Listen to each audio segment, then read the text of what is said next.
Majeng nyun pirsa. Oh nyun pirsa monggo nggih. Mikipun menika monggo.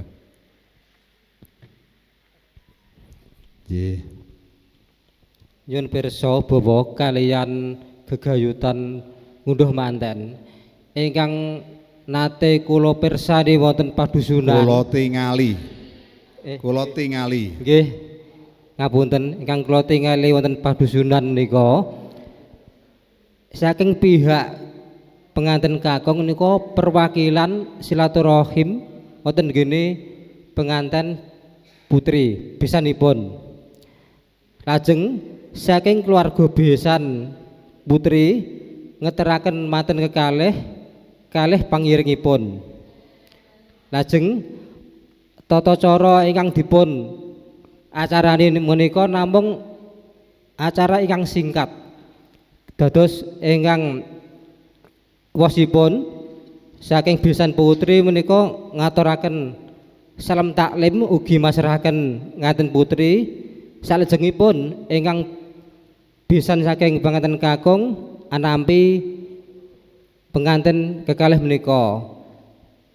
Langsung acaranipun lajeng acaranipun ramah tamah utawi sumene lajeng pamitan kundur. Lah sak wonten menika wonten acara kerobongan sing wonten tenggene buku punika. Dados kok boten sami niku maksudipun emang boten sesuai pakem napa sepundi. Lah niku nyuwun dipun paringi penjelasan ngoten Bapak. Lajeng kerobongan niku nggih dereng mangertos kula napa kerobongan nika. Mangkaten. Matur nuwun. Wonten gambare Mas. Gambar ngunduh manten. Keplok nggih. Nggih. Gambare nggih. Sae nggih. Nek teng dusun kula kok ringkes. Mriki kok wonten kerobongan. Kerobongan apa napa ya? Saiki nggih wonten dalemipun pensiunan guru, omahe kerobongan. Kobongan. Nek kobongan kuwi geni, nek kerobongan kuwi dekorasi. Dekorasi nggih. Kerobongan niku pedi-pedi niku kerobongan ya. Padi-padi ya. Nek pati nggih. Ya. Menika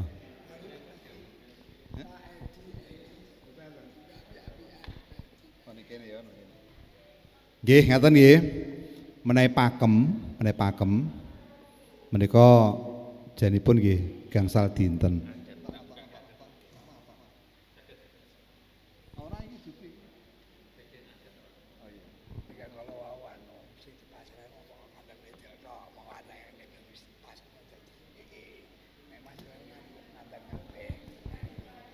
Ngaten nggih. Tegesipun kalau wau panjenengan napa nika? Sing dipasrahke manten putri tok ngoten. Kalih-kalihipun. Oh nggih, ngaten nggih. Kula urutke mawon menawi pakem nggih, menawi pakem nggih. Pakem manut ingkang kalimprah wonten ing kraton mriku ten jero nek saged dipun wonten bebrayan umum ing Karang Pradesan namung cak-cakenipun ugi njumbuhaken kalian swasana. Menika dinten ingkang dipun tetepaken ya 5 dina niku. Lho kok ning nggonku kok ora? Niku benten malih dipun rembag disepakati dewi. Ngoten nggih. Lajeng rawuhipun menika mandhap saking titian mobil menika mantenipun pun jejeran sing apit bapak ibunipun sampun-sampun nggih teng wingkingipun bapak ibunipun menika sanesipun menika para pengiring nggih nak cocok lampahin kena tambahan-tambahan nggih menika sing dipasrahne kakung kalih putri lebet bapak kakung menika tasih wonten klebet ning dalem nek dikore kene kerbungane kene nggih wonten mriki ngoten nggih mlebet menika wonten wisuda tali dharma menika rumiyin nate dipun menapa menika oh niki nggih oh nggih menika nah pas rawuh dipun pasrahaken dipun tampi sajaipun menika cakrikipun Jogja nika pasrah manten kekalih dipun tampi saksamunipun dipun tampi terus menika wonten panganten lumarap dhateng Rama Ibu mantene maju. Nah, maju tumuli ajawa tasta salaman. Bar salaman terus wonten paring unjukan tirta wening. Dumateng panganten kakung ugi paring unjukan tirta wening panganten putri. Maju diaturi unjukan. Blak-blak. Tak beleni malih rawuh pasrahke ditampa. Sampun dipun tampi mantenipun majeng. Marani bapak ibune panganten kakung. Lajeng nampa unjukan tirta wening. Kakung diparingi, putri diparingi. Lajeng nika gepyokan kakung. Nah, gepyokan menika nek ingkang dipun damel nggih godhong-godhongan sing digendel. Ana godhong napa nih apa-apa, godhong alang-alang, godhong napa betul godhong gedang betul wonten nggih. Nika nggih. Dipun gebyokaken mriki. Dhuwur, tengah, ngisor. Saya mau dhuwur, tengah, ngisor. Kakung putri.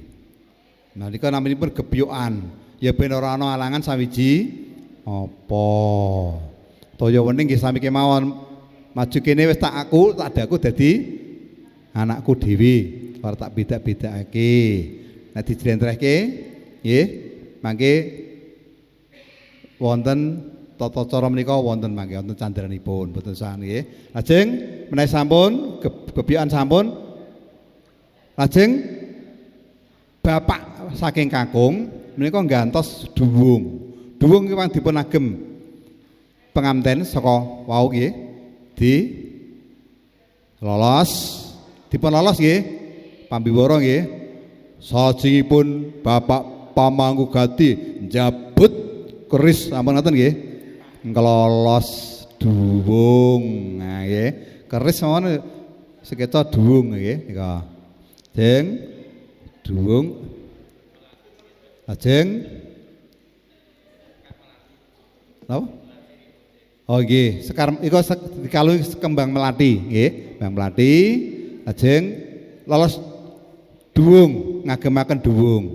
Tegese ngunjuk gebyok karo melati lolos duwung dipun gentos duwung saking bapakipun penganten kakung.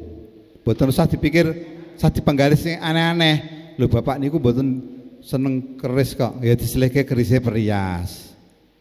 Nggih wonten ingkang dipun paringi saestu nek Rama Ahmadi malah rumiyin duwungipun malah duwung ingkang saestu wonten duwung ingkang dipun sengker. Kula ingkang ningali piyambak manten kakung malah senoyong ngeten nggih Pak nggih. Malah kula kuwatir kok ngloyor Pak. Mboten kiyat niku anak kula. Nah ngoten niku. Nika Rama Ahmadi wonten gedung korpri napa wonten pundi Pak nggih? Panjenengan niku ngunduh manten niku. Napa ning New Merdeka korpri nggih. Duwungipun asri plek ngaten ngloyor ngaten niku. Nah, ngloyor kula matur Rama Asmadi, lho kok ngloyor. Wah, mboten napa-napa kiyat niku anak kula ngaten niku. Lajeng napa niku? Kro bungan diring tekan napa niku? Napa niku? Dekorasi. Lajeng sungkem. Bakda sungkem. Terus napa Mas? Nah sampun wonten ingkang dipun tambahi malih dumugi wonten kerobongan nggih sungkem wonten gambyong. Lah gambyong itu rumiyin pundi kalih? Lah menika saged dipun jumbuhaken kalian swasana. Lah teng nggen kula nek mboten wonten gambyongipun lepat napa mboten Bapak nggih. Terus nika saged jumbuhaken kalian swasana. Gebyokan wonten ingkang mboten wijikan nggih mboten wonten nggih mboten menapa-menapa. Nah, ngono ku alasane. Lho mantene nganggo jas kok. Sepatu lan kaos kaki dak ribet. Iku pamane diganti piye? Nah, nika gantosipun saged ugi gebyokan kala wau. Ben resik saking alangan sawiji menapa. Kita terus pundi, Pak? Panjenengan sampun saged kejawab mboten? Terus nika sedaya saged dipun rembag. Nek pakemipun ngaten nika, kados gambar kala wau. Pakemipun ngaten. Kados Rama Bawi ngunduh mantu nggih ngaten rumiyin. Tata caranipun ngaten. Nggih. Ingkang sae nggih mantenipun dipun arak saking Jawi nika. Nek gandeng dalemipun Rama Bawi menika tekan kalih margi rame. Pambiwarane nganti kesel. Monggo dumateng para pangiring yang sampun kepareng rawuh saged lajeng lemebet langkung rumiyin lenggah wonten papan palenggan ingkang sampun mligi kasawegakaken awit margi rame titian teh kendaraanipun. Ngaten panitiane napa nika ingkang ngaturi pambiwarane ingkang napa nika ingkang woro-woro. Nggih. Lho mandhap saking titian ngoten niku. Ngono ku sedasa menit mboten rampung lho manten niku. Mboten rampung. Nah nek bisane pinter nggih Pak nggih. Kathah sanget nika. Duangu sanget. Nah, sedasa menit mboten rampung. Nika. Wonten malih nika. Terus mboten sah dipun penggalih nggih. Kok beda-beda. Engko malah wonten sing debat. Lah anakku ora diring. Nika tanggaku kok ora diring. Ngono-ngono kok ya anake kembriyek dikiring hansip ning bari desa ne. Nah, nika nggih saged nika nggih. Nika. Ngaten nggih. Terus nika nek adat ngaten nika. Nggih.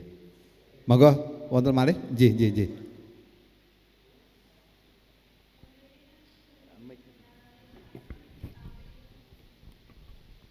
Maos. Oh, saged mboten majeng. Maosan ya nggih. Saged badhe. Oh nyuwun pirsa nggih monggo. Tenggene kaca 3 niki kan wonten ngacarani pasrah tampi. Niku ingkang badhe pasrah Bapak Subawi, terus ingkang penampi Bapak Nohadi Pura. Niku nyuwun contoh nyuwun tuladhanipun pamedhar sabda ingkang dipun ajeng dipun ucapke Bapak Subawi niku pripun contone kalih Bapak Nohadi Pura. Kangge nganu niki pasrah tampi. Nggih. Pasrah tampi ngunduh penganten, Pak. Nggih. Mantenipun perlu dipun jejer napa namung Mboten usah. Mboten usah nggih. Nggih, mboten usah. Nah, mangke nek kedah dipun contoni dipun rias saestu mangke bijing mangke. Mboten, cuma niku mawon kan biasane wakil saking Bapak penganten kakung kalih Bapak penganten putri niku biasane kan niku wonten wakile nek teng desa niku. Nggih. Cara desa nggih. Nah niki cara pakem ngunduh mantu lho nika nggih, ngunduh manten nggih. Ngunduh manten nika ingkang dipun pasrahaken nggih manten kekalih dipun tampi. Sing ditampa nggih nganten loro niku. Nggih, sawetawis sampun dipun wiwaha wonten ing desa pamanipun Bindar. Samangke netepi tata cara sepekenan mantenipun sampun saged kula sowanaken. Monggo kersa nampi. Terus mriki ngaten, manten kekalih kula tampi, ngaten. Nggih, niku rak niku tata caranipun nggih, Bapak. Nggih. Ingkang dipun tuladane pas pasrah niku sing Bapak Subawi niku pripun ngoten neh. Kalimat-kalimate niku pripun? Contonipun. Oh, ngaten. Sak menika, Mbah. Masrahke. Pasrah tampi kali Mbah No. Monggo. Monggo. Nggih. Jenengan sing tanggung jawab ngamplopi lho nggih. Monggo Pak. Ringkes kemawon. Nggih. Nah intine nggih ngeten niku. Nggih. Gitu. Panjenengan nyakake cepengan apa nika? Cengkorongan. Uger panjenengan ingkang dipun cepeng nika cengkorongan. Cengkorongan sesorah niku pripun? Mesti pambuka. Isi penutup. Lah pambuka menika mesti pisanan pol salam. Assalamualaikum. Niki dak dateng Pak Pak Tarmin jenengan tayangke monggo. Assalamualaikum warahmatullahi wabarakatuh. Ditambah malih mukadimah bahasa Arab nggih monggo. Nggih, lajeng menawi sampun salam. Badhe salam terus aruh-aruh menyapa. Nuwun dumateng. Lah wong Jawa niku sing dihormati, sing disebut dhisik niku sing paling dihormati. Sing paling dihormati niku sinten wong Jawa niku? Tiyang ingkang sepuh. Sing rupane ketok tuwa niku lho. Mulane kula kalih Mbah Nom mriki niku bejo Mbah Nom. Wah niki mesti dihormati wong sepuh. Nggih, nika. Nembe nek sepuh. Nah, ana sing sepuh niku kawruhipun kothong kalian aji sepuh. Aji sepuh niku nak tokoh boten peh yuswanipun sepuh nanging piyambake kagungan kawruh babakan agama pane Pak Pendeta, biksu, Pak Kiai niku jenenge aji sepuh. Ingkang ben cetha meneh aji sepuh niku utaminipun dumateng para alim, para kiai ingkang siang ratri nek sing kedawan ya dicekak. Ya tasah semanding kitab suci Wahyuning Ilahi ini nggih dicekak nggih saged para kiai ingkang satu kula kurmati. Ngoten pun cekap. Para kiai ingkang satu kula kurmati, mboten lepat nggih pun apik. Nah, sing sepuh disebut sing kaping kalih niku malah pejabat. Pejabat itu kalah kalih wong tuwa niku. Para pangemban-pangembating praja ingkang minangka pangayoming saged pangayomaning nggih saged nggih kawula dasih kaswasis ingkang sinubeng napa sinuboing nggih sinubeng pakurmatan. Badhe menika nek kepengin suwe ya ana wong pensiun dihormati para purna karya. Ngono meneh kelompok-kelompok dipun sebat sedaya malah leres nek kula nggih kula pendet Bapak Ibu sekalian ingkang winantu ing Karaharjan. Sing penting wonten apa nih wonten Purwakantine. Nah, sing paling enom wetut pisan Kadang Werda Madya Sumarambah sagung para kadang muda tumaruna ingkang pantes nampi sing Gusti ingkang kula tresnani. Nah, saya nggih nek bersalam menyapa terus eling ngajak ngiling ning ngarsanipun. Nah, nggih. Nika tansah sanes ngono sik dikembangan ngono nek sami ben ketok apik, ben ketok dawu menawa. Nek pasrane jumeneng nggih kedawan nggih. Tansah sanes karana lumintu ning donga pangestu panjenengan sedaya. Nggih. Binarkan ngarsa dalem Gusti ngamur bing dumadi mila. Ngono nek dicekak langsung nggih ora apa-apa. Pamanipun ngaten nggih. Langur rumiyin monggo kula dherekaken ngaturaken raos puja puji syukur kunjuk wonten ngarsanipun Gusti ingkang hamur ping dumadi maha welas lan asih. Inggih awit saking sih wilasanipun pramila ngantos dumugi ing kalodhangan ari ingkang endah menika. Bab nek nyebut dina kadang-kadang lali nggih ari ingkang endah menika. Panjenengan sedaya dalah kula tasih dipun keparengaken samya kempal manunggal nyawiji wonten ing sasana pahargyan ngriki kanthi kawontenan rahayu tanpa ridu wilujeng tanpa pambeng slamet widodo kalis ing sambikala satemah hambabar bingar sing rawuh iku seneng kabeh. Nah, itu nggih. Nek pun nek kanca Islam ditambahi sholawat saha salam mugi katur wonten junjungan kita Nabi Agung Muhammad sallallahu alaihi wasallam. Nek sing ora nganggo iku nggih aja dipaidu. Mosok ora ana sholawat dan salam. Lho wong pendhita kok. Sing nyambut niku wau kok. Wong Sabta Dharma kok. Nah, nggih. Diampuni, ngoten nggih. Nek sampun lajeng ya nggih. Terus pundi?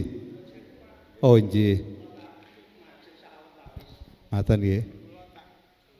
Mboten tak niti priksa.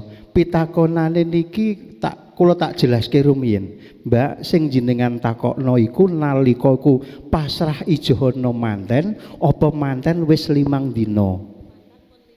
Mun 5 dina, nek wis manten 5 dina niku sak keloron dipasrahno Pak Yoto, dadi sak kelorone niku digawa. Nggih, pripun? Lah. Ngacarane pasrah tampi. Nggih. Niku kan mangke kan wonten wakile Pak Subawi. Nggih. Kalih Pak Nohedi Puro. Pak Nohadi niku sing nampa pihak nganten sing duwe omah nalika nganten lanang kan ning kono, Mbak. Nalika nganten lanang iku wis ning kono 3 dina. Bar dadi manten nuwun sewu niki tak genake riyen. Dadi nganten wis 3 dina, Mbak, ning kono wong loro. Bar iku engko tur sepasar marak ning gone Saka Kulon, marak ning gone wong lanang. Ngoten ah? Balekno niku lho. Lah niku sing nyerahno niku Pak Bawi, sing nampa mbahno. Dadi wong sak keloron niku apa digawa Pak Bawi kuwabeh renteng-renteng wong pirang-pirang, terus mangke dipasrahno ditampa mbahno manten sak keloron niku. Ngoten napa pripun? Napa nek jenengan urung dong mulane teng mriku enten pertanyaan kalih, apa iku mang wakil nalika apa iku? Mantenan niku memang siji-siji, wakile wong lanang ana, wakile wong wedok ana. Tetapi nek ngunduh mantu berarti loro-lorone niku diserahno kabeh, diserahno ning gone keluarga wong lanang. Ngoten, nampa napa mboten? Mangke ora nampa mangke ben dibaleni kono meneh. Pripun? Sing nyerahno niku Pak Bawi, nyerahno wong sak keloron, besan karo manten loro ning gone wong wedok, sing nampa mbahno. Sing Mbah Bawi niki lho mbahno nganten sak keloron tak pasrahno karo kowe, mbuh ego prati kelem openono iki wis tak serahno kowe. Intine mok ngoten ketoke. Nggih. Isine, kata-katane mbahno kula minangka wakilipun saking kadang kula niki penganten kekalih Pak Ngadiman karo Maya tak serahno panjenengan iki monggo saego pratikelipun. Intine mok ngono bloko, tapi pengembangan kata ape dimboi gudeg ape dimboi apa niku karek kepinterane sing pambiwara, karek kepinterane sing nyerahno ben supaya nek angklope rada kandel mesti ngendikane rada mberuh. Ngoten nggih? Pripun nek dereng dong? Nggih. Oh, nyuwune nganu Pak, nyuwune dipun contoni ngomongnya kaya apa kaya piye. Ngoten nggih? Nggih, matur nuwun. Nggih. Yektosipun sampun nyambung kula wau. Panjenengan uger kagungan cengkorongan. Niku nggih. Pembukaan, isi penutup. Pembukaan isine ngoten wau. Mangke panjenengan bikak wonten ing seseramanipun Bapak Sutarmin. Nek sing kula nggih mboten ngopeni menika awit kula nak ben panjenengan nika pinter mambiwara. Nek panjenengan suwuni seserapan menika mangke wekdal kula telas. Lah niki monggo menika wonten saking pundi niku, Pak? Kok kaya ning Gembong iki. Nggih, tapi mengko dipun pidhangetaken nika.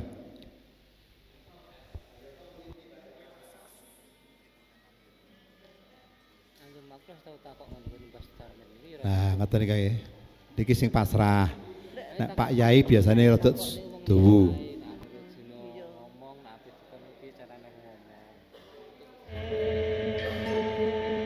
Para kadang sutresna budaya, para kadang sutresna midaya.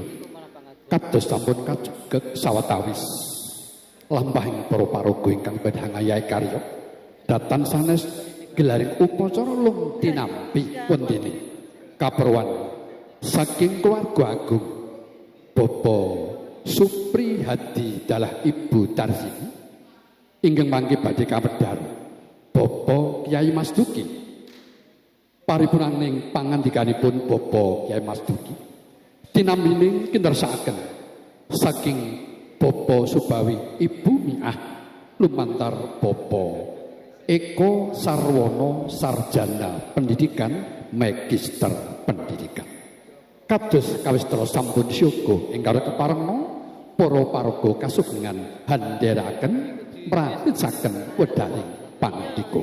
Nun suwawi kula dherekaken. iku pakem iku ora sih kaya Nur Susilo deh. Assalamualaikum warahmatullahi. Ngaten nggih, mangke kesanipun dipun share niki nek perlu. Waalaikumsalam Niki sing pasrah Pak Yai niki dangu niki ana 15 menit. Alhamdulillahilladzi Ingkang saking Semarang nggih sing wakil napa nggih dangu bi 10 menit. nikmah Di-share mawon. yakni Pun pejai Mas, pejai. wala Sone pesari Pak. Sone pejai. Wes, ngaten mak ketoke gambare Mas. Di apa? 당신이 빛나야 디 하는 파우스. 특별한 순간을 위해 새로 나온 콜게이트 옵틱 화이트 퍼플 세럼을 만나보세요. dipun mulyakaken Bapak Subawi.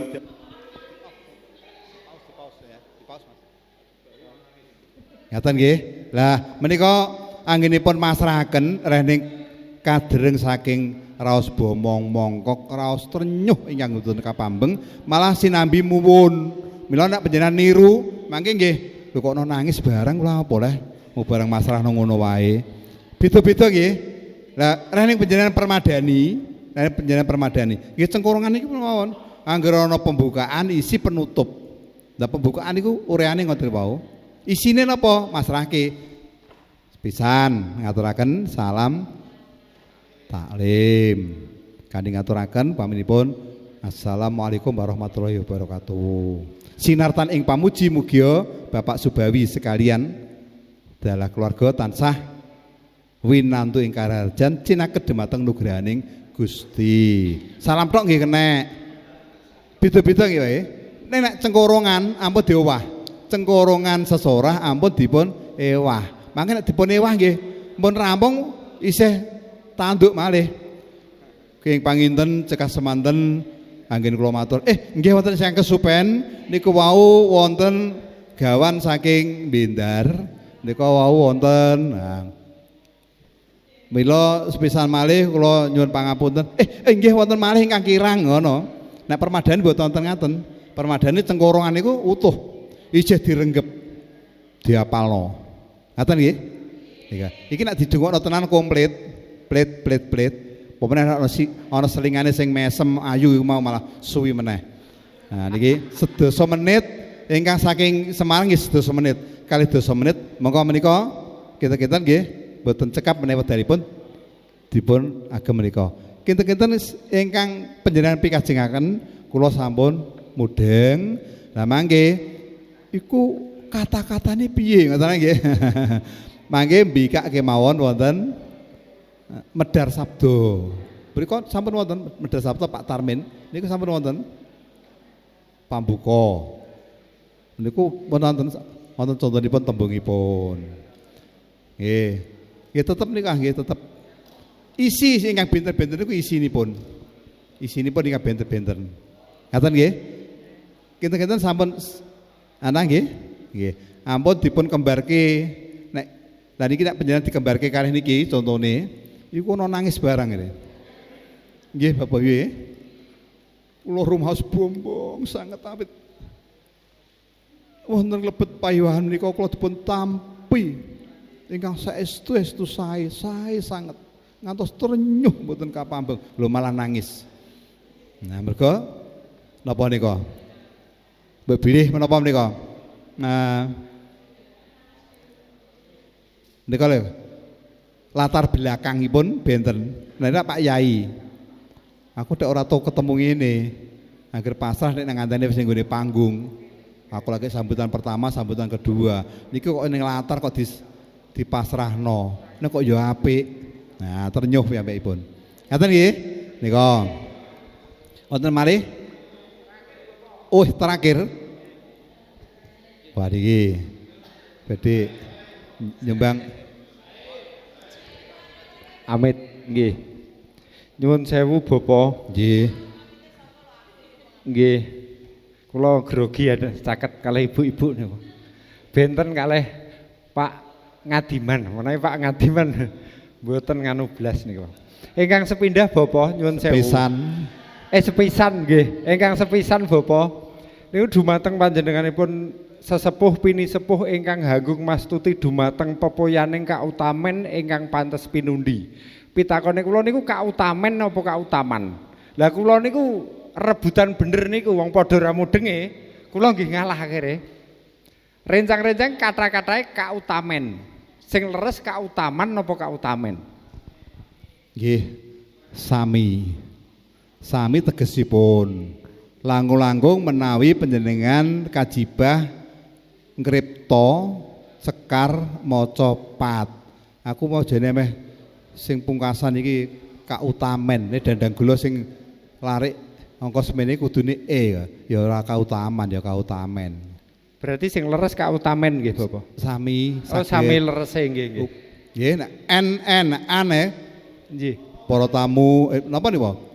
Para sepuh kakung putri ingkang winantu ing karajan napa bener? Dumateng panjenenganipun sesepuh pinisepuh ingkang hanggung mastuti dumateng pepoyaning kautaman. Nek kula kan kata kautaman ingkang pantes pinundi. Makanya kula basa-basa niku versi Google yang kami kombinasikan dengan teman-teman sing nate rumiyin sing pun nganu. Lah kula pikantuk ilmu king mriki domblang-domblong ngoten. Ampun domblong. Kancane kathah. Ingkang nomor kalih Bapak. Niku sekedap ben ora lali. Nggih. Niku nggih sae. Ning Purwokandini mboten wonten. Nggih. An kok gurine I. Nggih. An ya winantu Karaharjan. Nggih. Tamu ingkang winantu Karaharjan. An nek i ya i ngoten lho niku wau an ditebus i mboten lepat ning pamireng menika sekeca menawi Purwokantinipun saged mlebet. Berarti nggih. Ingkang nomor kalih Bapak. Nggih. Kula niki kan namung apal. Tapi kula nggih nanti ditangkleti rencang. Lah ku mau artine apa? Nggih sami, plonga tambah plongo. Nun inggih brayat ageng Baraya Wirawiyata. Baraya Wiratamtama saha purna karya labet praja ingkang mahambek luhuring dharma. Niku artine pripun? Niku sering kula ucapke nggih. Niki digumun gujeng Mbah No jenengan. Nggih. Baraya Wiyata iku bocah sekolahan, anak orang-orang berpendidikan. Ya, jenengan iki Baraya Wiyata. Jadi keluarga yang berpendidikan. Biasanya dienggo napa nika? Ngasoraken diri sing diarani ngoten niku nggih mboten awake dhewe. Nek kula menika klebet Baraya titel kula mboten wonten. Nah, nggih, ana Baraya napa perwirane wene? Baraya Wirawiyata, Baraya Wiratamtama. Lah kula nggih namung analogi kemawon. Iku ki ya TNI karo polisi kula ngoten. Padahal kula mboten mudeng artine. Nggih. Ngaten nggih? Nggih. Matur suwun Bapak. Nggih. Sampun cekap niku. Sampun. Nggih. Pun saemper anu napa jenengan anggenipun napa nika negesi sampun ya. Sampun. Dereng. Ingkang dereng kang pundi? Lah nggih niku wau. Nun inggih brayat. Takon Mbah No niku lho. Baraya Nah, ngoten e. Ngoten iki dadi kula namung apal tapi mboten ngertos tegese. Monggo nggih. Napa Mbah No?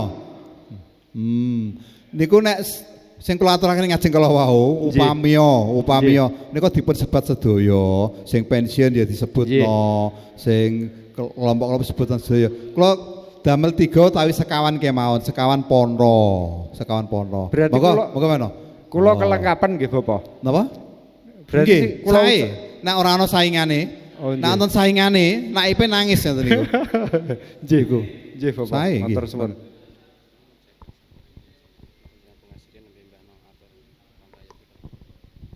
Oh ngaten. Niki badhe wonten biwara saking Mbah No, nanging kula titip nggih Mbah No nggih. Wedal kula sampun telas jebul ya. Kantun gasal menit. Ngaten nggih. Nika wasipun nggih. Menika menyapa nyaruwe napa nika? Nyebat para priagung menika sedaya dipun sebat saged. Perorangan nggih malah sae, malah leres. Namung biasanipun dipun pondo-pondo kemawon tasih wong ngaten nggih wonten sing tokoh agama, para pandhika agama. Agama apa? Agama Islam ya ana, para kiai. Iku disingkat dadi Aji Sepuh. Ngaten sami kemawon niku. Nggih. Kados niku kaya purna nggih, purna wiyata ya pensiunan pendidikan. Purna napa niku? Wirtamtama nggih pensiunan. Pensiun-pensiune didhewek-dhewekno. Ya pensiunan ngono wae kenek. Ngaten nggih. Saking kula cekapi menika rumiyin bebilih menika pepanggihan panjenengan kula ingkang pungkasan saking pangertosan pungkasan ngaturaken seserepan. Namung kemawon kula minangka dwija ugi tansah saged nderekaken panjenengan mbok bilih wonten ingkang kepingin napa nika sharing WA tegesipun iki menapa menika ugi saged kula caosi pawangsulan. Nah niki wae nek kula jawab komplit temenan contone pidato piye nggih mboten cekap saestu nika. Mangke kesanipun dipun share nggih. Ngaten nggih saking kula cekapi semantur rumiyin. Assalamualaikum warahmatullahi wabarakatuh. Kadang kakung miwah putri kula aturi jumeneng.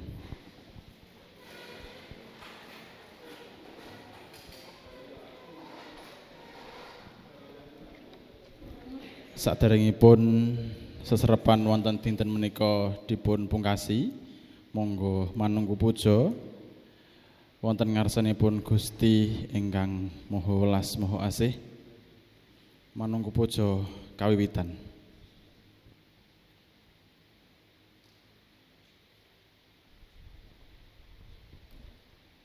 Menunggu puja purna.